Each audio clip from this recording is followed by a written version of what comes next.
সঙ্গে সঙ্গে পূর্বের ব্রাহ্মণ এসে বলছেন, দানের গাভী আবার দান করেছে অন্যকে, আমি অভিশাপ দেব, আমি অভিশাপ দেব। বললেন, ক্ষমা করুন হে ভূদেব, হে ব্রাহ্মণ দেব, আমার ভুলক্রমে অজান্তে, আমি জানি না এই গাভী আপনাকে দান করা হয়েছে, পরবর্তীতে মিশে গেছে। যাকে দান করেছেন তাকে বলছেন, আমি শত গাভী তোমায় দেব, পূর্বের ব্রাহ্মণ ভূদেব দেবতাকে এই গাভী তুমি ফিরিয়ে দাও। বলে, যা একবার দান করেছেন আমি ফিরাবো না। ব্রাহ্মণ অসন্তুষ্ট হলেন, অন্য গাভী নিতে চাইলেন না, অভিসম্পদ দিলেন। সেই অভিশাপে কয়েক হাজার বছর দ্বারকার একটা পাতকুয়ার মধ্যে একটা গিরগিটি হয়ে পড়েছিলেন, কয়েক কল্প। এই জন্য দয়া করে সৎ উপবিদধারী নবগুণ সম্পন্ন ব্রাহ্মণ বৈষ্ণবকে পারতপক্ষে অপমান করবেন না। এর ফল যে কত ভয়াবহ।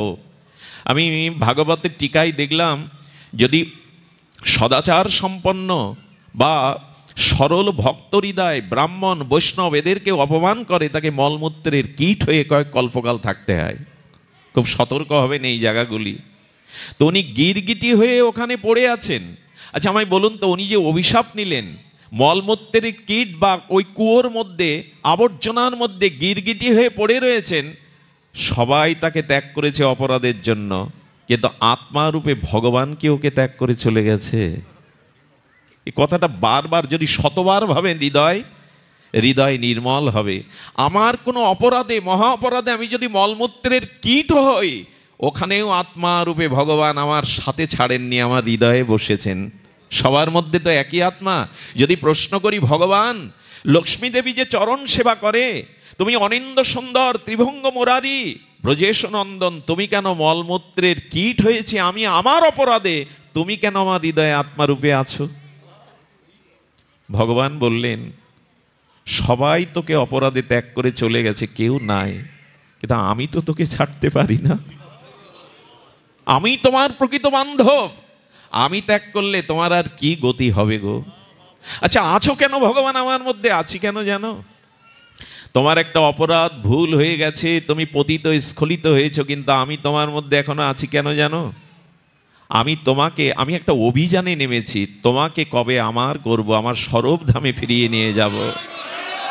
আমি অভিযানে নেমেছি, তার কারণ আমি এই কীট জন্মে তোমার মধ্যে আছি। এভাবে জন্ম পরিক্রমায়, জন্ম বিবর্তনে আমি বারবার বিভিন্ন দেহে বিভিন্ন জনিতে জন্ম দিতে দিতে দিতে দিতে আবার 84 লক্ষ জনি ভ্রমণের করে মানুষ করে তোমাকে পাঠাবো। সেই মানুষ করে পাঠাবো, আমি গুরু হয়ে তোমাকে দীক্ষা দেব, বৈষ্ণব রূপে শিক্ষা দেব, হরিনাম তুলসী রূপে তোমায় কৃপা করব, ধাম রূপে কৃপা করব। সেই কৃপার দ্বারা যতদিন আমার স্বরূপ ধামে তোমাকে আমার চরণে না নিয়ে যেতে পারছি, ততদিন আমি তোমায় ছেড়ে দেব না। আচ্ছা এমন বান্ধব কোথায় আছে বলুন? সুহৃদাং সর্বভূতানাং জ্ঞাতামাং শান্তি। শান্তি আমরা তখনই পাবো যখনই ভগবানকেই প্রিয় বান্ধব, শ্রী গুরুদেবকেই প্রিয় বান্ধব মনে করতে পারবো। আর কোনো বন্ধু নাই সংসারে। আচ্ছা এটা জানলে শান্তি হবে কি করে? কি অদ্ভুত কথা দেখুন, গোবিন্দই আমার প্রকৃত বান্ধব, শ্রীগুরুই আমার প্রকৃত বান্ধব, নিতাই আমার প্রকৃত বন্ধু, এটা জানলে শান্তি পাবেন। কেন শান্তি পাবেন? আপনি যেন মামলা মকদ্দমায় যদি ফেসে যান, মিথ্যা মামলায়, মামলাটা যে জজ কোর্টে, সেই জজ কোর্টের জজ আপনার পরিচিত, তিনি আপনার আত্মীয়, তিনি আপনার সম্পর্কে জানেন। জজ যদি মামলার কোর্টের দিনের আগের দিন কল করে বলে, আপনি ভাববেন না মামলাটা ভাগ্যক্রমে আমার কোর্টে এসেছে, আমি কাল আপনাকে রিলিজ দিয়ে দেবো, রাত্রে আপনার চিন্তা হওয়ার কথা। জেলার দায়িত্বপ্রাপ্ত মন্ত্রী যদি বলে এটা ঘটে গেছে অঘটন, আমি জজকে বলে দিয়েছি মামলাটা খারিজ হয়ে যাবে, তখন আমার চিন্তা হওয়ার কারণ আছে কি? কিন্তু গোবিন্দ বললেন, তুমি আমাকে বন্ধু মনে করো, আমি তোমায় শান্তি দেব, সে কথায় আস্থা আনতে পারছি না, সে কথায় বিশ্বাস আনতে পারছি না। বাবা সামনে শুনছেন, ওনার মতো মহৎকে শোনাতেও তো একটা ভাগ্য লাগে। ওনাদের দেখে দেখেই বড় হয়েছি, হিংসা করতাম এক সময়, বাবার ওই আসনে যদি আমি বসতে পারতাম, তো আজকে সেই উনি নিচে বসে উপরে বসিয়েছেন। গোবিন্দ, ভগবানের কাছে কিছু চাইলে অপূর্ণ থাকে না। আচ্ছা আমরা যখন ক্ষুর কর্ম করতে যাই, তখন নরসুন্দররা যখন ক্ষুর বা ধারালো বেলেট গলায় ধরে, তখন আপনার অবিশ্বাস হয় কি যে ও ছুরি বসিয়ে দেবে? এ অবিশ্বাস করেন কি ওর প্রতি? করেন না। আচ্ছা যখন কোথাও খেতে যান, হোটেলে বা কোথাও হয়তো খাচ্ছেন, তো তাকে তো বিশ্বাস করেন নিশ্চয় এর মধ্যেও বিষ দেয়নি, তাকেও বিশ্বাস করে আপনি খাদ্য খান। পরিবহনে ঢাকায় যাবেন, রাজধানীতে যাবেন, ড্রাইভার শিক্ষিত কি মূর্খ, উচ্চ জাতি কি নিচ জাতি এ বিচার করেন না, জানেন যে ভালো ড্রাইভার আমাদেরকে পৌঁছে দেবে, ড্রাইভারকে বিশ্বাস করেন। ডাক্তার ওটিতে নিয়ে বুকে ছুরি ধরে, ওকেও বিশ্বাস করেন যে আমার রোগ ভালো করে দেবে। নরসুন্দর গলায় বেলেট ধরে, তাকেও বিশ্বাস করেন, অথচ ভগবানকে বিশ্বাস করলেন না যে তিনি ছাড়া আপনার বন্ধু নেই, তিনি ছাড়া আপনার আপনজন কেউ নেই। এই বিশ্বাসটা তার প্রতি এলো না। আসেনি বলেই তো ফেসে গেছি, আসেনি বলেই তো যম যাতনায় ভুগছি। সুরিদাং সর্বভূতানাং জ্ঞাতামাং শান্তি বিশ্বতি। তাকে মেনে নাও। আচ্ছা লক্ষ্য করুন তো, বন্ধুর কথা বাদ দিন, গর্ভধারিণী মা প্রসব, আমাকে ভূমিতে আনলেন। ভূমিষ্ঠ হওয়ার পরে মায়ের কোলে থাকতে থাকতে যখন একটু বেড়ে উঠলাম, তখন মাও কি 24 ঘন্টা কোলে রাখতে ইচ্ছা করে? দিন বা রাতের কিছু সময় তাকে একটু ছেড়ে থাকতেও মার ইচ্ছা হয়, নিজের কাজ আছে তো, অত 24 ঘন্টা তাকে কাছে রাখতে ইচ্ছা করে না। যারা পরিণয় বা বিবাহ সূত্রে আবদ্ধ হয়, প্রথম কয়েকটা মাস, প্রথম কয়েকটা দিন তাদের স্বপ্নের ঘরে কাটে, মনে করে আমার জীবন সঙ্গী, আমার জীবনের একান্ত প্রিয়কে পেয়েছি, আর তাদের ভিতরে আবেশ থেকে যায়। কিন্তু অতিরিক্ত আবেশে স্ত্রী বা বর বা তার স্বামী দেখবেন মাঝে মাঝে বলবেন যে আমাকে আমার কাজ করতে দাও, আমাকে আমার সময়টা কাটাতে যাও, আমার কিছু জীবনের কাজ আছে।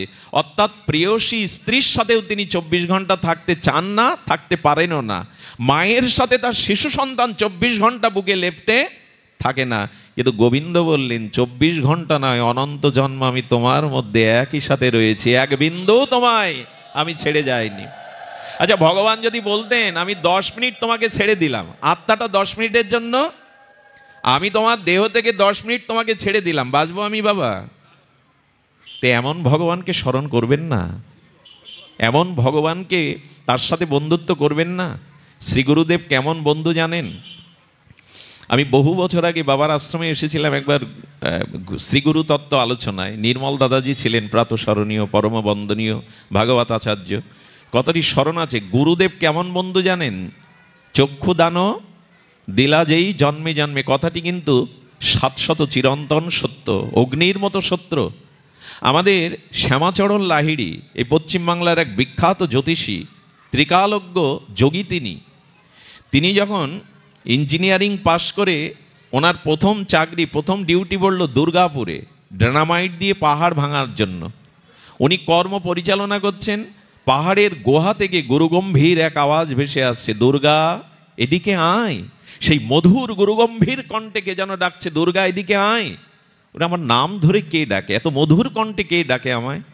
কণ্ঠস্বর অনুসরণ করতে করতে যখন গুহার সামনে গেলেন, বললেন গুহার সামনের পাথরটা সরিয়ে ভেতরে আয় দুর্গা। তাও গেলেন, গিয়ে দেখলেন এক জটাজুটো আচার্য বসে আছেন, একটি কুমণ্ডল, সামনে একটি আসন পাতা। দুর্গা আমায় চিনতে পারছিস? কে আপনি? কেন আমার নাম ধরে ডাকছেন? আমি তো জীবনে আপনাকে দেখিনি, পরিচয় নেই। বলেন এই আসনে বস, আমাকে স্পর্শ কর। যেই আসনে বসে স্পর্শ করেছে, এই মহা অনুভবের তার কৃপা শক্তি, সাধন শক্তি, মহিমা দিয়ে পূর্বজন্মের স্মৃতি ফিরিয়ে দিয়ে কি দেখলেন জানেন? উনি ওনার পরমাদ্য শ্রী গুরুদেব। গুরু শিষ্য এক জায়গায় বসে ভজন করছিলেন, মহাকাল এসে শিষ্যকে নিয়ে যায়। তাই আজও গুরুদেব আসন পেতে বসে আছে, আবার তুই আসবি, আবার তোকে কৃপা করে গোবিন্দের চরণে পৌঁছে দেওয়ার জন্য এখন আমার কর্তব্য ফুরায়নি, তাই আমি বসে আছি। এই হলো শ্রী গুরুদেব। কে বন্ধু আমাদের? নিতাই স্বরূপে গুরুদেবই আমাদের বন্ধু, গোবিন্দই আমাদের শরীর বন্ধু, কেউ থাকে না। এই জন্য 24 ঘন্টা জীবের সাথে অন্য কেউ থাকে না, কিন্তু ভগবান আমার চিত্তে সর্বদা রয়েছে। এই জন্য বিশ্বকবি আক্ষেপ করে গেয়েছিলেন, তুমি মোর আনন্দ হয়েছিলে আমার খেলায়, আনন্দে তাই কেটেছে দিন হেলায়। আমি হেলায় কাটিয়েছি, আমার হিয়ার মাঝে লুকিয়েছিলে, দেখতে তোমায় পাইনি, আমি তোমায় দেখতে পাইনি প্রভু। এই জন্য ভগবানকেই স্মরণ করুন। আচ্ছা, মন ভগবানকে দেওয়ার জন্য একটু ছোট করে অনুরোধ করব, মন ভগবানকে দেওয়ার জন্য জগতে যে পরিস্থিতি পেয়েছেন, এগুলিকে অনুকূল ভাবতে চেষ্টা করুন। আপনাদের একটা জীবনী শোনায়। তুকারামের চরিত্র ভক্তমালে দেখে নেবেন। এই বিখ্যাত তুকারাম সিদ্ধ মহাত্মা, ওনার স্ত্রী ভগবত বিমুখ, উঠতে বসতে ওনার প্রতি এত অত্যাচার করেছেন, উনি পাহাড়ে গিয়ে জয় সিয়ারাম জয় সিয়ারাম জয় সিয়ারাম রাম নামই মেতে আছেন। আর স্ত্রী তাকে এত দুর্ব্যবহার, এত কৃষ্ণ বিমুখ, এত ভগবত বিমুখ, উনি সংসারেই টিকতে পারেন না। সুধীবৃন্দ, ওই গ্রামেরই এক ছেলে বিবাহযোগ্য, তার পরিবার তাকে বলছে তুমি সংসারী হও, দ্বার পরিগ্রহ করো।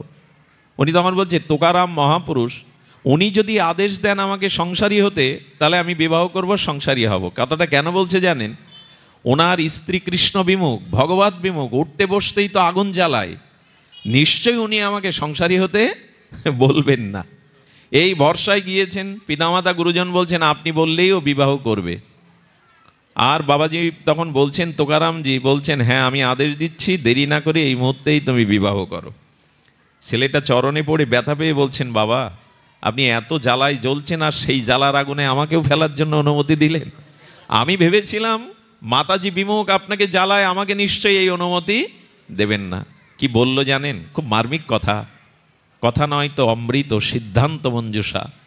তুকারামজি বলছেন দেখ, রাম ভগবানের কত কৃপা, আরে তোর স্ত্রী বিবাহের পরে যদি দেখি কৃষ্ণ বিমুখ এবং তোমাকে সেবা বিমুখ করে রেখেছে, সে যদি সহধর্মিনী না হয়, সহমর্মিতা না হয়, তাহলে তুমি বেঁচে গেলে।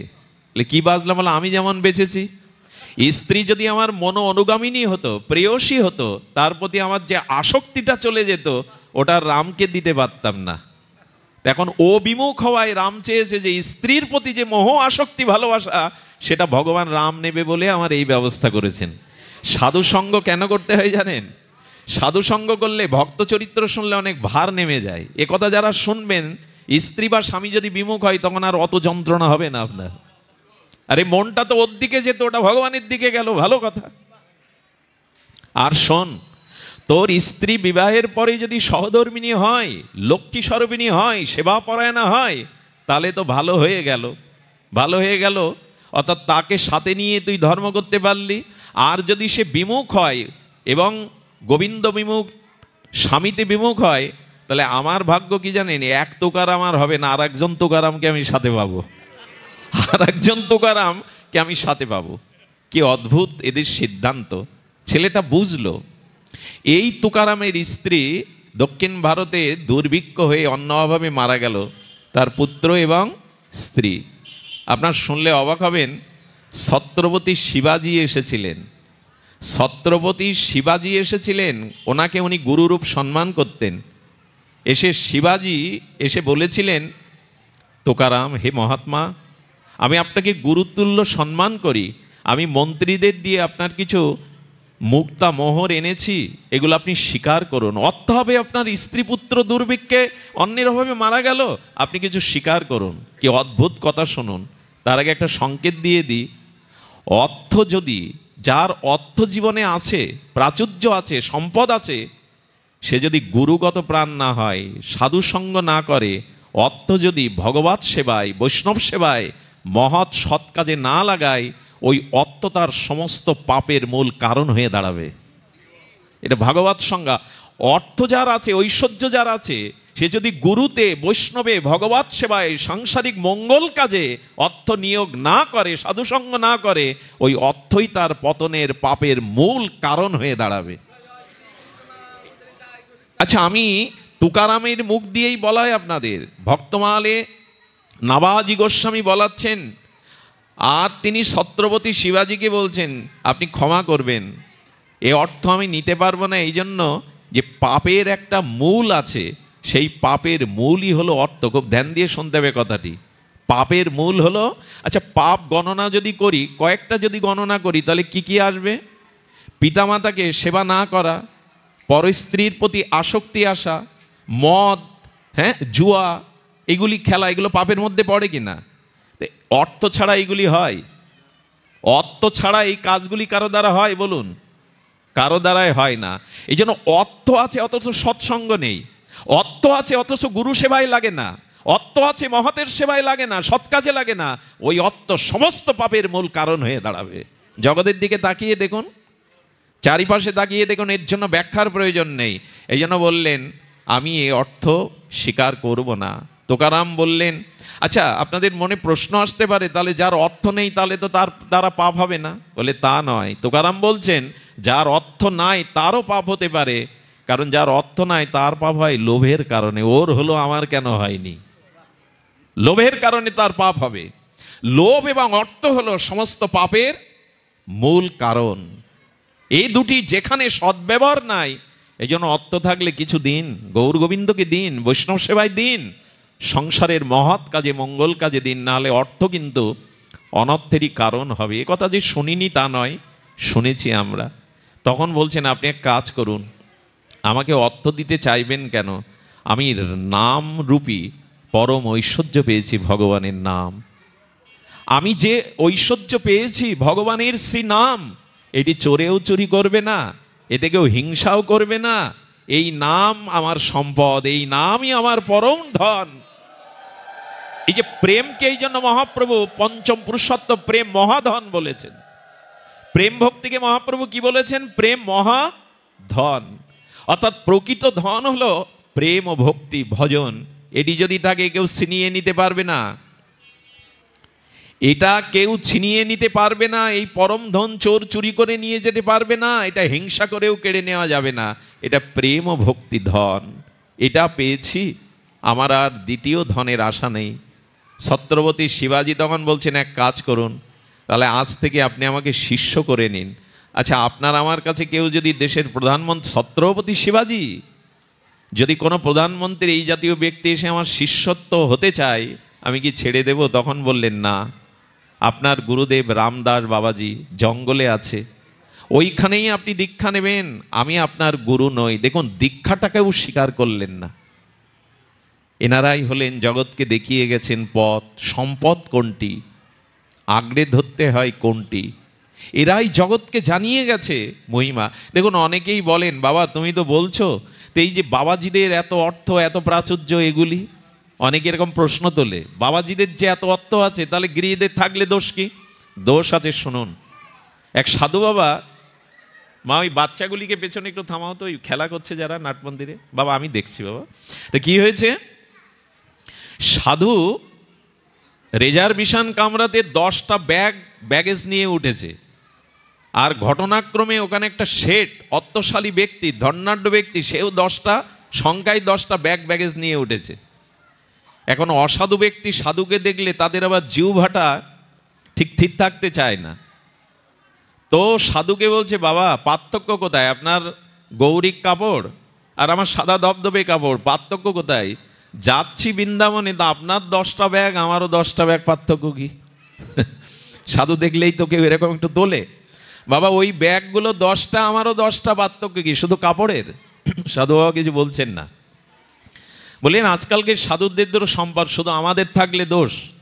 এইভাবে বলতে বলতে বাবাজি তো একটা উত্তর দেবেন, রেল স্টেশনে এসে থেমেছে, বিরতি দিয়েছে। উনি বললেন বাবা একটু বাইরে চলুন না, হাওয়া খেয়ে আসি, গরম লাগছে। ওকে নিয়ে এক দোকানের সামনে গিয়ে জল কিনে ওকে জল খেতে দিয়েছে। আর জল খেতে দিতে দিতে ওনার পরিচয় জানতে জানতে ট্রেনের হুইসেল দিয়েছে।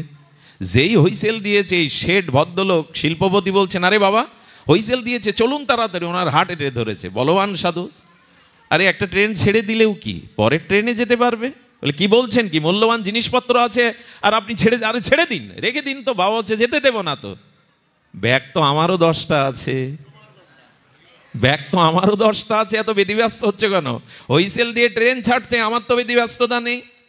উনি আসলে রহস্যটা তখন বুঝতে পারলেন।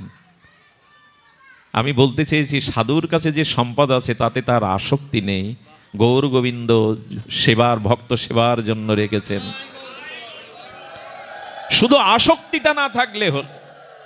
থাকুক, অম্বরীশ মহারাজের কম ধনপস্তুতি ছিল, প্রহ্লাদ মহারাজ তো রাজাই হয়েছিলেন, ধ্রুব মহারাজ, আসক্তি ছিল না।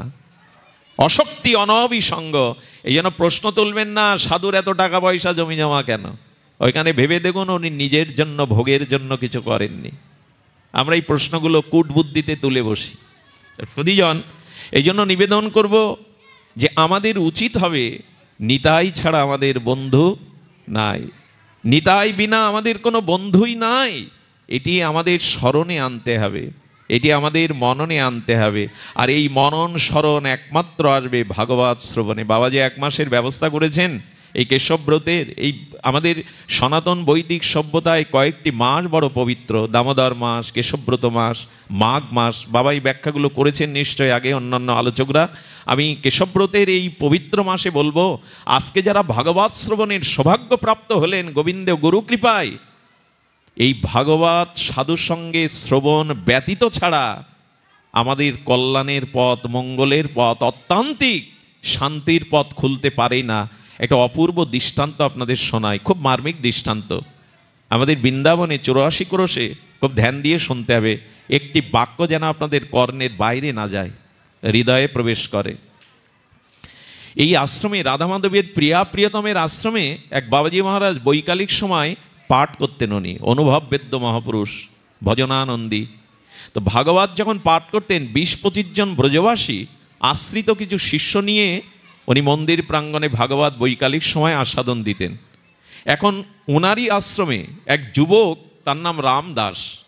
কিছু কিছু মানুষ দেখবেন তাদের বিশেষ ক্ষমতা থাকে, কিন্তু এই বিশেষ ক্ষমতা থাকলেও তাদের স্বভাবটা তারা কোনো পরিবেশে ত্যাগ করতে পারে না।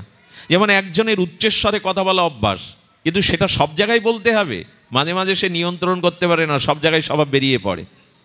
তো ওই রামদাসের স্বভাব ছিল উনি ভাগবত কথাকে ভালোবাসতেন না। খুব ধ্যান দিয়ে শুনতে বলছি, বেশি দিন আগের ঘটনা না। তো রামদাস কি করতো, যখন বাবা পাঠ করতেন তখন ওর কাজ লেগে যেত, ঝাড়ু দিত, থালা বাসন মাছ দিয়ে গিয়ে শব্দ হতো।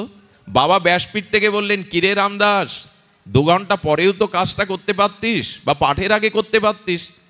ও চেঁচিয়ে বলতো, আশ্রমে গাভীর খাদ্য থেকে শুরু করে, ঝাড় মোছা থেকে শুরু করে, সমস্ত বাজার করা থেকে শুরু করে, রন্ধন করা থেকে শুরু করে আমি রামদাস, আর কাজ না করলে করবে কে? আমি তোমার ওই ভাগবতটা শুনতে পারবো না, আমাকে আমার মতো কাজ করতে দাও। বাবা ব্যথা পেতেন, বাবা ব্যথা পেতেন, কিন্তু কিছু বলতেন না। একদিন এইভাবে একদিন বলছে, ডেকে শোন, তুই এই পাঠের মধ্যে থেকে আশ্রমের ভক্তদের ডেকে ডেকে নিয়ে যাস কেন? এতে বিঘ্ন হয় পাঠের। বললেন, দেখো বাবা, যারা কাজে ফাঁকি দেয় তারা এসে পাঠে বসে, ওই কাজ করবে না বলে পাঠে বসে। আচ্ছা বুঝান তো। গুরু বাবা মনে মনে কষ্ট পাচ্ছেন, কিছু বলতে পারছেন না, তাড়িয়েও দিতে পারছেন না। একদিন কি ঘটলো জানেন? একদিন রাসপঞ্চ অধ্যায়ের পাঠ হচ্ছে খুব গভীরের, হঠাৎ করে ইচ্ছা করে কি করেছে জানেন, বড় বড় থালাগুলো কাঁসারও মেঝেতে ফেলে দিচ্ছে।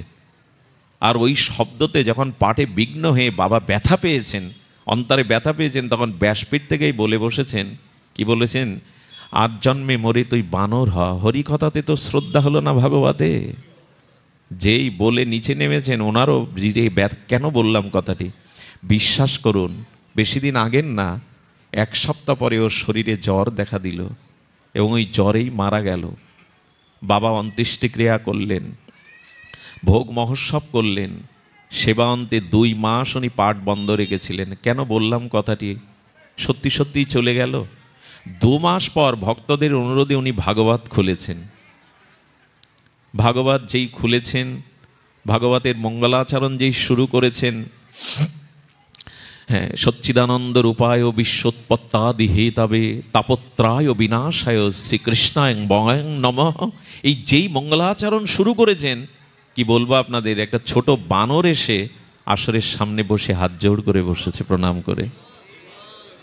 শুধু আসরে না, ব্যাসপীঠে উনি গুরুদেবকে ব্যাসপীঠে উঠে ওনার চরণ ছুঁয়ে প্রণাম করে হাত জোড় করে সবার সামনে বসেছে। বাবার পাঠ রুদ্ধ হয়ে গেল, বারবার বানরটার দিকে তাকাচ্ছে আর উনি কাঁদছেন। উনি বুঝতে পেরেছেন, আমার রামদাসই আজ হনুমান হয়ে বানর হয়ে সামনে এসেছে। পাঠ যখনই শুরু হতো আগে সবার সামনে হাত জোড় করে বসতো। একদিন বাবা পাঠের মধ্যে বলছে, রামদাস, ভাগবত শুনতে পাচ্ছ? ওর তো আর মানুষের মতো বাক্য নেই, হু করে উঠল। রামদাস, ভাগবত শুনেছ? এরকম উত্তর দিত। আমার কি মনে হয় জানেন, এই জিহ্বা পেয়ে, কণ্ঠ পেয়েও যদি হরিনাম ভগবানকে স্মরণ মনন কীর্তন না করি, আজ জন্মে যদি অন্য প্রাণী হই না, হরি বলতে পারবো। জিহ্বা তো সবার আছে, কুকুর শুকরেরও তো জিহ্বা আছে। ওদের বলুন না কৃষ্ণ বলতে, গৌর বলতে, নিতাই বলতে, ওরা পারবে না। আমরা এই বৈশাখ মাসে নগর কীর্তন করি। ভোরবেলা একদিন কীর্তন করতে গিয়ে দেখি 5-7টা কুকুর জটলা পাকিয়ে আমরা খোল কাসর করতাল বাজাচ্ছি, হরিনাম করছি, ওরা চিৎকার করছে। দেখবেন মাঝে মাঝে মায়েরা শঙ্খভূ দিলে কিছু কুকুর আছে অনুকরণ করে, ও শঙ্খের অনুকরণ করে। আমি কুকুরগুলোকে দেখে কি শিখলাম জানেন? ওরা চিৎকার করছে আর বলছে, ওগো তোমাদের থেকে আমার কণ্ঠ আরো উচ্চস্বর, কিন্তু আমি তো তোমাদের মতো কৃষ্ণ বলতে পারছি না চিৎকার করেও। আমি তো চিৎকার করেও কৃষ্ণ বলতে পারছি না। ও মানুষ, তোমরা যারা হরি বলবার মতো জিহ্বা পেয়েছো, বদন পেয়েছো, বলো আমাদের স্তরে নেমে আসলে আর কৃষ্ণ বলতে পারবে না, আর হরি বলতে পারবে না তোমরা। আচ্ছা, মানুষ না হয় হলাম, মানুষ না হয় হলাম, যদি বোবা হই, যদি চিরবধির হই, হরি তো আর বলা হবে না, নিতাই তো আর বলা হবে না। বাবা বলছে, রামদাস কৃষ্ণ কথা শুনছো, ভাগবত শুনছো? এই করতে করতে পাঠটা 6 মাস ধরে হয়েছিল। কি অলৌকিক ঘটনা! 6 মাস পাঠের পরে যেদিন ভাগবত বিশ্রাম দেবেন, 18,000 শ্লোক বিশ্রাম পাবেন। বিশ্রাম শ্লোক ভাগবতের নাম সংকীর্তনং যস্য সর্ব পাপ প্রণশনম প্রণম দুঃখ সমানস্তাং হরিং পরম। যেই ভাগবত বিশ্রাম দিয়েছে, কি বলবো আপনাদের, রামদাস ওখানেই দেহ ত্যাগ করে, ওখানেই রামদাস দেহ ত্যাগ করে চলে গেলেন। বাবাজি মহারাজ ডুবরে কেঁদে উঠলেন, রামদাসকে বুকে ঘরে, ওরে রাম, আমি বলেছিলাম তোকে বানর হ, তবে বানর হয়ে এসেও তুই ভাগবতে দেহ রক্ষা করে গোবিন্দ ধামে ফিরে গেলি রে। ভাগবত শ্রবণে তোর গতি হলো। আমার বলবার উদ্দেশ্য, বাবা মাসব্যাপী কেন ভাগবতের প্রচার করেছেন? অন্য কিছু করতে পারতেন। ভাগবতে যতদিন রুচি না হবে, হরি কথাতে যতদিন রুচি না হবে, ততদিন আমাদের কল্যাণ হবেই না। করি পুণ্যকর্ম করি, যজ্ঞ করি, তীর্থে যাই, এগুলি কবে সফল হবে? এগুলি কবে? এগুলি এর ফল কি? আচ্ছা, আমি দান করলাম, আমি পুণ্যকর্ম করলাম, আমি তীর্থ পর্যটন করলাম, যজ্ঞ করলাম, এগুলির ফল কি? আহা, ভাগবত যে অপূর্ব কথা বলে, এগুলোর ফল কি জানেন? এগুলির ফল হলো ভাগবত কথাতে রুচি। যদি ভাগবত কথায় রুচি না হয়, তাহলে জানবেন আপনি গত যত পূর্ণ করেছেন, দান ধ্যান করেছেন, যজ্ঞ করেছেন, ওগুলো এখনো ফলবতী হয়নি। হরি কথা শ্রবণে রুচি হলো পূর্ব জন্মের পুণ্যকৃত রাশির ফলাফল। ভাগবতী বলেছেন, সা বৈ পুংসং বিশ্বাসকেন কথা সুজা না উৎপাদায়েদ যদি রতিং শ্রময়েব হি কেবলম। আহা, ভগবান বলছেন, ভাগবতজি বলছেন, যতদিন হরি কথাতে ভাগবতে তোমার রুচি না হবে, জানতে হবে তোমার অন্যান্য পুণ্য কর্মগুলো বৃথা শ্রম মাত্র। এই জন্য ভাগবতে যাবেন, সাধুমুখে হরিকথাতে যাবেন, এছাড়া দ্বিতীয় কোনো পথ খোলা নেই। যতদিন ভাগবতে রুচি না হবে, এই রামদাস তার প্রমাণ। ও সব গুণ ছিল, কিন্তু ভাগবতে শ্রবণে রুচি ছিল না। বাবাজি মহারাজ যে মাস ব্যাপী কেশবব্রতে এই করছেন, এটি প্রকৃত দান। আর এই টাকা দিন, টাকা নষ্ট হয়ে যাবে, বাড়ি ভেঙে যাবে, অর্থবিত্ত চিরদিনই থাকবে না, কিন্তু এই ভরিদা হয়ে ভাগবত কথামৃত যেগুলো আপনার হৃদয়ে যাচ্ছে, ভগবান বললেন, সোনা যদি 500 বছরও মাটির নিচে রাখো, ওটা নষ্ট হবে না। সোনা যদি মলমূত্রের মধ্যেও 50 বছর পড়ে থাকে, দুভরি সোনা মলমূত্রের মধ্যে থেকে 50 বছর পরে তুলে বিক্রি করলেও মূল্য দিয়ে দেবে, নষ্ট হবে না।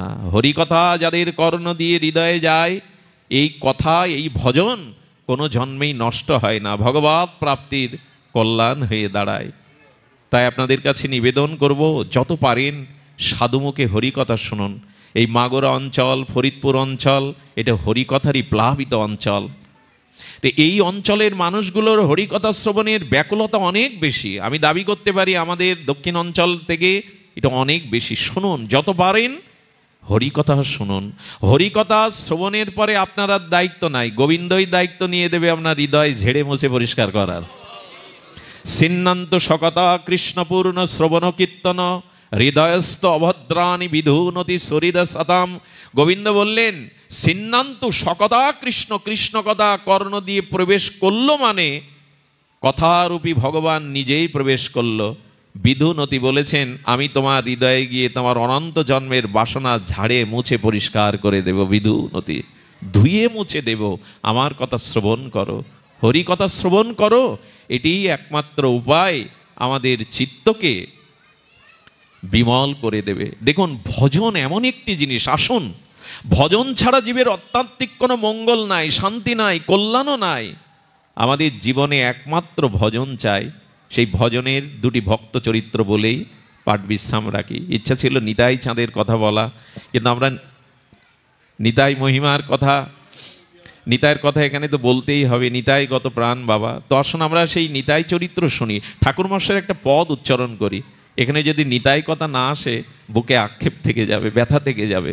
আসুন, নিতাই কথা শোনাও ছাড়া তো উপায় নাই, নিতাই ছাড়া আমাদের কোনো গতিও নাই। ঠাকুরমশাই সেই বিখ্যাত পদ, 8 থেকে 80 বছর সবাই এই পদ মুখস্থ, কিন্তু বিশ্বনাথ চক্রবর্তী পাদ পদ্ম এই পদের অপূর্ব টিকা করেছেন। সেটুকুই আপনাদের একটু পুষ্পাঞ্জলি, কথাঞ্জলি। নিতাই পদ কমল কোটিচন্দ্র সুশীতল, যে ছায়ায় জগত জোড়ায়। এ পদ কার না জানা, জগৎকে ভাসিয়ে দিয়েছেন ঠাকুরমশাই। নিত্যানন্দ আবেশে প্রেম ভক্তির মহারাজ, এই প্রেমভক্তি চন্দ্রিকা ত্রিপতিতে তিনি নিতাইয়ের মহামহিমা স্রোতস্বিনী নদীর মতো ভাসিয়ে দিয়েছেন। আর সেই নদীর মধ্য থেকে মণিমুক্তা তুলেছেন বিশ্বনাথ চক্রবর্তী পাদ পদ্ম।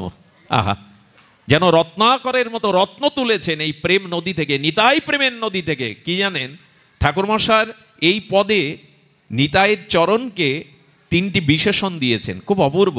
কি বিশেষণ?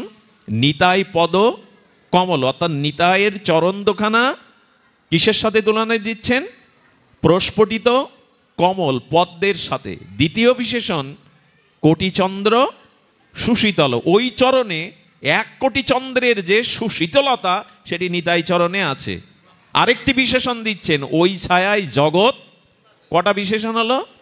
নিতাইয়ের চরণ দোকানি কমল, আর ওতে কি আছে? কোটি চন্দ্রের সুশীতলতা গুণ। আর কি আছে? ওই ছায়াতে জগৎ জোড়ায়। এটা বিশ্বনাথ চক্রবর্তী পাদ পদ্ম বলছেন এই 3টে দৃষ্টান্ত পরস্পর বিরোধী।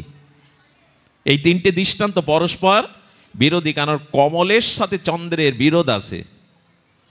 কমল কখন প্রকাশ হয়? প্রভাতে সূর্য উদয়ের সাথে সাথে সূর্যের কিরণ যখন সরোবরে পদ্মের উপরে পড়ে, তখন পদ্মের পাপড়িগুলো মেলে ধরে, পদ্ম প্রকাশ হয়, প্রস্ফুটিত হয় সূর্যের কিরণে। আর যখন সূর্য অস্ত যায়, চন্দ্র ওঠে, তখন পদ্মের পাপড়ি স্তিমিত হয়ে যায়, বুঝে যায় সহজ কথায়। তাহলে পদ্মের সাথে চন্দ্রের তুলনা হয় না, এটা বিরোধ।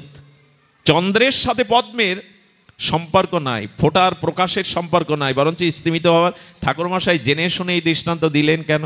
বলে ওটাই তো আস্বাদনের, ওটাই তো আস্বাদনের। কেন দিলেন ভালো করে শুনুন। আর যে ছায়ায় জগৎ জোড়ায়, সব থেকে বড় কথা, বিজ্ঞানীরা বলছে চন্দ্র ছায়া দেয় না, চন্দ্র দেয় শীতলতা, ছায়া দেয় বৃক্ষ। ছায়া কে দেয়? বৃক্ষ, চন্দ্র। তো ঠাকুরমশাই যিনি নিত্যানন্দ আবেশমূরতি কৃপামূরতি প্রেম ভক্তির মহারাজ যিনি, তিনি এই দৃষ্টান্ত দিলেন কেন? ঠাকুরমশাই বললেন রহস্যটা তো এখানেই, রহস্যটা এখানেই। এবার শুনুন, এই 3টিকে খণ্ডন করেছেন চক্রবর্তী পাদ পদ্ম, অদ্ভুত। বললেন দেখো, নিতাই পদ কমল। কমল কেন জানো? আহা, কি অপূর্ব দৃষ্টান্ত। আচ্ছা, কমল কেন? কারণ পদ্মের মধ্যেই থাকে পৃথিবীর অন্যতম সুধা অমৃত পদ্ম মধু। পদ্মমধুর এমন গুণ, যার চোখে ছানি পড়েছে ওখানে 2 ফোঁটা মধু দিলেও পর্যন্ত ছানি কেটে যায়, চোখে আবার দেখতে পায়। পদ্মের মধু যেমন পৃথিবীর অমৃত, এই জন্য বললেন প্রেম মধু, ভক্তির মধু আর কোথাও নেই, আমার নিতাই পদ কমলের মধ্যেই আছে। ওই কমলেই প্রেম ভক্তির মধু আছে, যেটা আস্বাদিত করবে তোমায়। এ কথা তো আমাদের জানা, কিন্তু চক্রবর্তী পাদ আরো ভেতরে গেছেন। কারণ কমলে মধু সঞ্চিত না হলে আর ভ্রমর অলিকুল গুঞ্জদিত রাগ রাগিনীর দ্বারা ওখানে বসবে না। যে পদ্মে এখনো মধু সঞ্চিত হয়নি, সেখানে কোনো ভ্রমর গুঞ্জনরত রাগ রাগিনীর আলাপ করতে করতে এসে সেখানেই বসবে, যাতে মধু আছে। মধু এখনো হয়নি, ওই পদ্মে ভ্রমর বসবে না। তো নিতাই পদ কমলে আর প্রেম ভক্তির মধু এত জমাট বেঁধে আছে, আপামর সকলেই ভ্রমর রূপী নিতাই গুণগান করতে করতে ওই চরণেই গিয়ে বসছে। মধুটা ওখানে আছে, এই জন্য বসবে। আচ্ছা, পদ্মের সাথে তুলনার আরেকটি ব্যাখ্যা এসেছে অপূর্ব। আচ্ছা, সরোবরে পদ্ম জন্মায়, কিন্তু সরোবর পদ্মকে পচিয়ে গলিয়ে ডুবিয়ে দিতে পারে? পারে কি না? পদ্ম ভেসে থাকে, জল নিজের মধ্যে টানে না। আচ্ছা, যদি বন্যার জল ওই সরোবরে গিয়ে পড়ে তখন তো ডুবে যাবে? তাও যাবে না, যত জল যাবে পদ্ম তত। নিতাই চরণটা কেমন জানেন? আশ্রয় করলে এখানে কামনা বাসনার বন্যাও যদি বয়ে যায়, নিতাই চরণ যে ধরেছে সে ভাসবে, সে ডুববে না, সে ডুববে না, ওপরেই ভেসে থাকবে। আচ্ছা, পদ্ম বাদে অন্য পাতা জলে দিলে পচে যাবে কিনা, ডুবে যাবে কিনা? একমাত্র পদ্মকেই ডোবাতে পচাতে যারা নিতাই ধরেছে তাদের আর বিনাশ হওয়ার সম্ভাবনা নেই, পচে গলে যাবে না তারা। আরে বাবা, পদ্মের মধুপানের জন্য ভ্রমর আসে, এই ভ্রমর রূপ আপনারা যারা ভক্তগণ নিতাই পদকমলে। আচ্ছা, কোটি চন্দ্র এটা পরে এসেছে, বলছেন কি বলেছেন? হ্যাঁ, কোটি চন্দ্র সুশীতল, 1 কোটি চন্দ্রের সুশীতলতা নিতাইয়ের চরণে আছে। চাঁদের নাম সুধাকর, ওখানে অমৃত আছে। এই সংসার তাপে তাপিত পীড়িত স্খলিত পতিত জীবের নিতাই চরণেই কেবল আছে শান্তি সুধা। শান্তি আর নেই। শুনবেন, এর প্রমাণ দিতে পারি আমি না, মহাজন দিয়েছেন। এর প্রমাণ দিতে পারি যে নিতাই চরণেই কেবল আছে কোটি চন্দ্র সুশীতলতা। সংসার তাপ তাকে তাপিত করতে পারবে না, যে নিতাই চরণ দৃঢ় করে ধরেছে। কেমন জানেন? মহাপ্রভু একদিন দেখছেন শ্রীপাদ নিত্যানন্দ অবধূত অদ্ভুত প্রেমানন্দে নিত্য আনন্দে প্রেমাবিষ্ট হয়ে সংকীর্তন করতে করতে মহাপ্রভু কি করেছেন জানেন? নিতাই চাঁদকে আসনে বসিয়েছেন। বললেন, শ্রীপাদ আপনার চরণ দোখানা দিন না, আমি অভিষেক করব। আচ্ছা, নিতাই চাঁদ নিত্য আনন্দ খলখল করে হাসতে, খলখল করে হাসতে গিয়ে চরণ দোখানা মহাপ্রভুর দিকে এগিয়ে দিয়েছে। কি উদার নিতাই! সেই চরণ মহাপ্রভু নিজে পাদপক্ষলন করলেন, করে ওই পাত্র নিয়ে কি বললেন জানেন? ওগো, কৃষ্ণ প্রেম নেবে, ব্রজ প্রেম নেবে, প্রেমে মাতোয়ারা হবে, সংসার জ্বালা জুড়াবে, এই নাও নিতাইয়ের পাদদক পান করো, তাহলে তোমাদের শীতলতা আসবে, আর জ্বালা থাকবে না। প্রভু তো কথা বললেন, যারা পান করলো তাদের কি হলো জানেন? কেউ গড়ে যায়, কেউ হাসে, কেউ কাঁদে, কেউ নিতাই, কেউ গৌর বলে উন্মত্ত হয়। মদ পান করলে যেমন মাতাল উতাল হয়ে যায়, এই হলো প্রমাণ, নিতাইয়ের চরণেই আসে শীতলতা। ঠাকুরমশাই এমনি এমনি লেখেন নিয়ে পথ, সমস্ত নিখিল শাস্ত্রে নিগড়ে সিদ্ধান্ত দিয়েছেন, শান্তি যদি পেতে চাও নিতাইয়ের চরণেই আছে সুশীতলতা। এ কথা প্রমাণ। আর এই বাদ দিন, নিতাইয়ের একখান বসন চাইছেন মহাপ্রভু। শ্রীপাদ আপনার ব্যবহারিটা একটা প্রসাদী বসন দেন তো।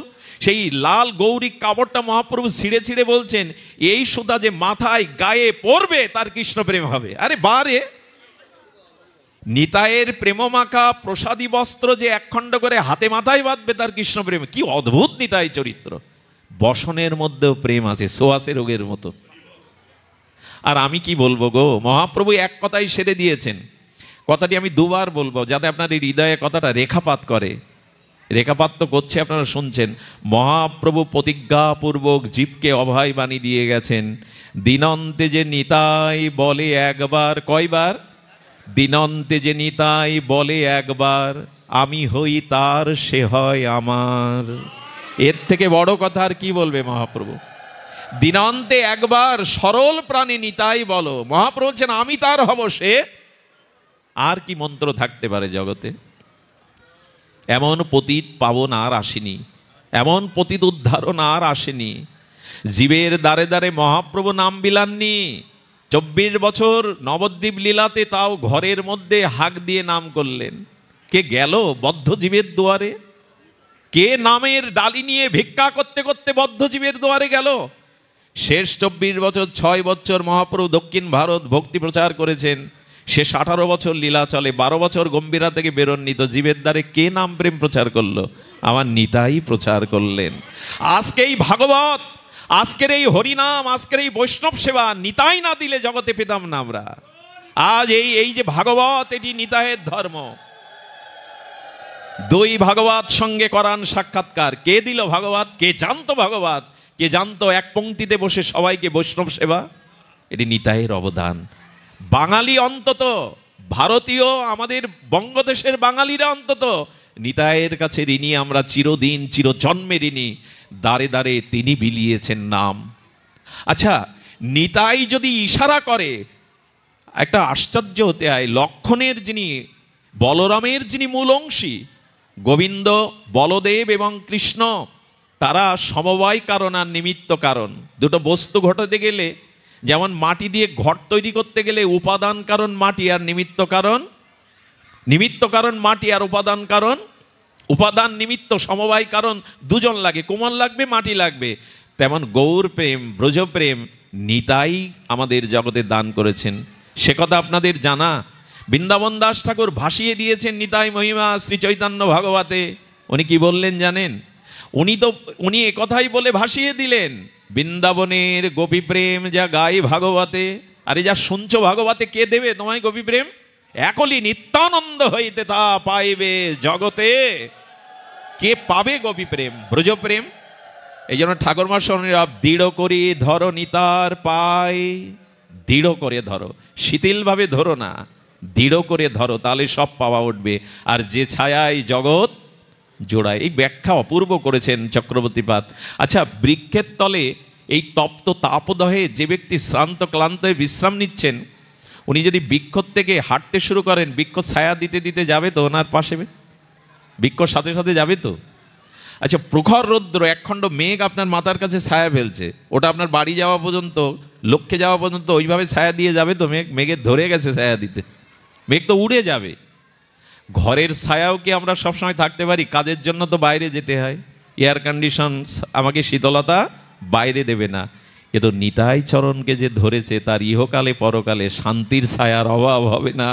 নিতাই তাকে শান্তির ছায়া চিরকালই দিয়ে যাবে, নিতাই তাকে এই ছায়া চিরকালই দিয়ে যাবে।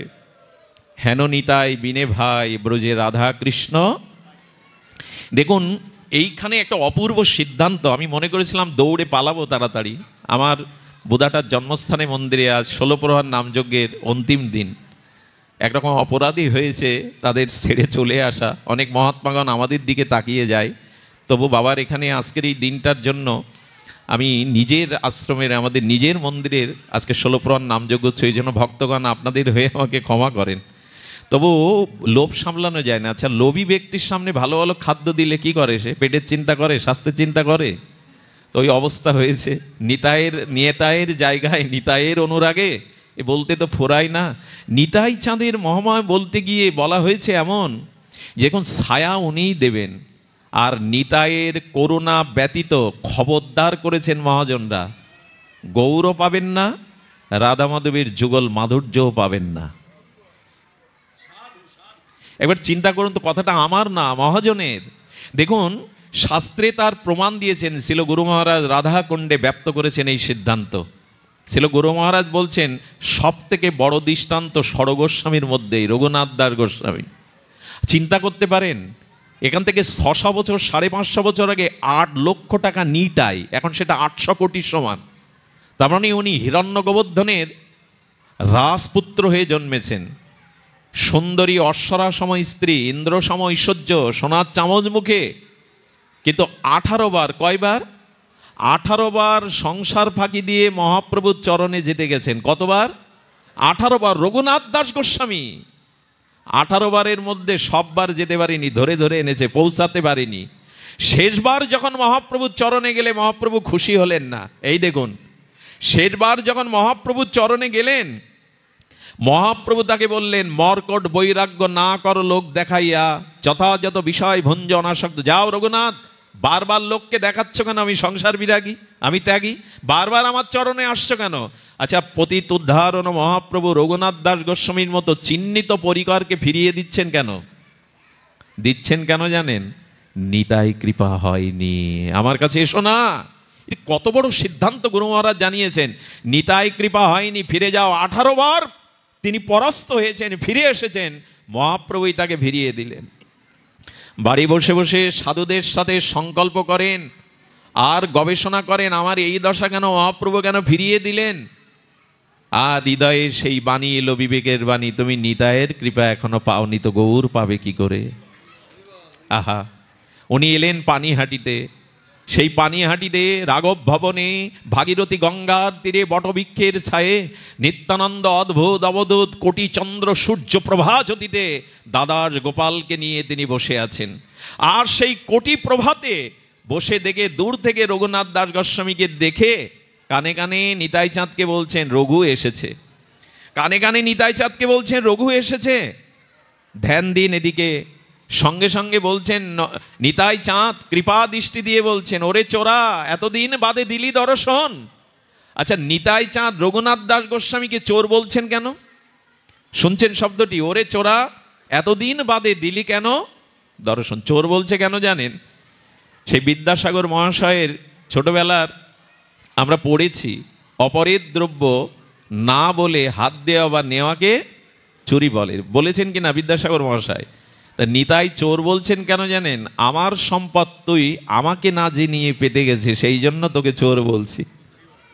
এই সিদ্ধান্ত নিজ মুখে জানালেন যে আমার কাছে না আসলে গৌর প্রেম পাবে না। ওরে চোরা, আমার বস্তু আমাকে না জানিয়ে পেতে গেছি, সেজন্য পাসনি, আয় আমি তোকে দণ্ড দেব। আরে দণ্ডের নামে উৎসব শুরু হলো, দণ্ডের নামে মহোৎসব হলো, চিড়ে দধি উৎসব। এটা বিশ্বব্যাপী এখন নিতাই চাঁদের দণ্ড উৎসবে। দণ্ড কখনো উৎসব হয়? এই রাজ্যে হয়। নিতাইয়ের রাজ্যে দণ্ড কাউকে সাজা দিলে উৎসব হয়? বলে চিড়ে দধি উৎসব হয়ে গেল। নিতাই চাঁদের পাশে আসন পাতল, মহাপ্রভুকে লীলাচল থেকে আহ্বান করলেন নিতাই চাঁদ। চিড়ে দধি চাপা কলা প্রসাদী করে নিতাই মহাপ্রভুর মুখে তুলে দিল। রঘুনাথকে ডেকে বললেন আজ থেকে রঘুনাথকে তোমার চরণে সঁপে দিলাম, তুমি চিরদিনের মতো রঘুনাথকে স্থান দাও। এর পরপরই সংসার পরিত্যাগ করে তিনি লীলাচলে গেলেন। রঘুনাথ দাস গোস্বামী এক নাগারে 16 বছর লীলাচলে মহাপ্রভুর সান্নিধ্যে পেয়েছেন, স্বরূপের কৃপা পেয়েছেন। এবার মহাপ্রভুর কৃপা বুকে নিয়ে উনি রাধাকুণ্ডের তীরে বসে সঘন নিঃশ্বাস ছেড়ে হা রাধে বলে কাটালেন। কি বললেন তুমি? ওই তবই বাস্মি ন জীবাবি তুয়া বিনা, হে রাধে তুমি বিনা মোর কেহ নাই। এখানে বসে এই যজ্ঞ বেদিমূলে রাগ ভক্তির বেদিমূলে তিনি যুগলচরণ সেবা করলেন। কেন্দ্রটা লক্ষ্য করেছেন? নিতাই চাঁদের কৃপা হলে গৌরচরণ পাওয়া যাবে, আর গৌরচরণ কৃপা হলে যুগল সেবা আরাধনা পাওয়া যাবে। এই হলো সিদ্ধান্ত। এর বাইরে সিঁড়ি বেয়ে চলতে গেলে আপনি হোঁচট খাবেন। 1 2 3 সিঁড়ি এই বেয়ে না উঠতে যদি লাফ দিয়ে উঠতে যান হাত পা ভাঙবেন। তাই নিতাই চরণ আশ্রয় পূর্বক গৌর পাবো, আর গৌরের বিশেষ করুণা কৃপাতে চরণ মহিমায় যুগল সেবা পাবো ব্রজে। এই জন্য বলে নিতাইয়ের কৃপা বিনা ভাই ব্রজে রাধাকৃষ্ণ। আচ্ছা, রাধাকৃষ্ণ পাইতে নাই বললে কি হবে? পেতে পারবো না নিতাই বাদে, আর কেউ পাবে না? বলো পাবে, কিন্তু কাজের কাজ হবে না। কারণ যুগল উপাসনা করতে গেলে আপনার মাধুর্য চাই। সেই মাধুর্য কে দেবে? মাধুর্য ছাড়া উপাসনা যুগলের হবে না বৃন্দাবনে। এই মাধুর্যটা নিতাই দেবে। কেমন জানেন? আপনি মৌমাছির চাক পেলেন কিন্তু মধু পেলেন না, কাজে লাগবে? খুব ভালো একটা দৃষ্টান্ত মনে পড়লো। আপনি মৌমাছির চাক পেলেন কিন্তু নিতাই বাদে আপনি যুগল সেবা করতে পারেন, কিন্তু মধু পাবেন না, মাধুর্য পাবেন না, আস্বাদন পাবেন না। দৃঢ় করি ধরো আর নয় সে সম্বন্ধ নাহি যার। এই নিতাই চাঁদের সাথে যার সম্বন্ধ নাই তার জন্মই একমাত্র বৃথা। সে ভোগ বিলাসে পশুর মতো জীবনযাপন করে গেল। এই জন্য আসুন, নরোত্তম বড় দুঃখী নিতাই মোরে করো, আমরাও দুঃখী নিতাই চাঁদ। তুমি করুণা করতে এসেছিলে, রক্ত ঝরিয়ে জীবকে করুণা করেছো জগাই মাধাইকে। আমরা তো অত পাপ করিনি জগাই মাধার মতো। নিশ্চয় আমরা তোমার চরণে পড়লে তুমি আমাদেরও উদ্ধার করবে, আমাদেরও কৃপা করবে। নিতাই চাঁদ আপনাদের করুণা করুন, প্রেম ভক্তি দান করুন। বাবাজির আশ্রমে আজকে একটু ধন্যবাদ দিয়ে আকাশকে, কি বৃষ্টি গো, কিন্তু বৃষ্টি ইন্দ্র একটু কৃপা করেছে নিতাই চাঁদের কৃপায়। আপনাদের সকলের চরণে সশ্রদ্ধ দণ্ডবাদ জানিয়ে বাবাজি মহারাজের কৃপা আশিসে আপনারা ধন্য হন। আপনাদের আবারও মহাপ্রভুর কৃপা হলে, হরিকথাতে কখনো সুযোগ হলে আবারও আমরা এই মহাপ্রভুর হরিকথা, নিতাই চাঁদের কথা আস্বাদনে ব্রতী হব। আজকের মতো হরিকথা আর এখানেই পূর্ণ বিশ্রাম। শ্রী গুরু প্রেমানন্দে গৌর হরি বল। জয় রাধে।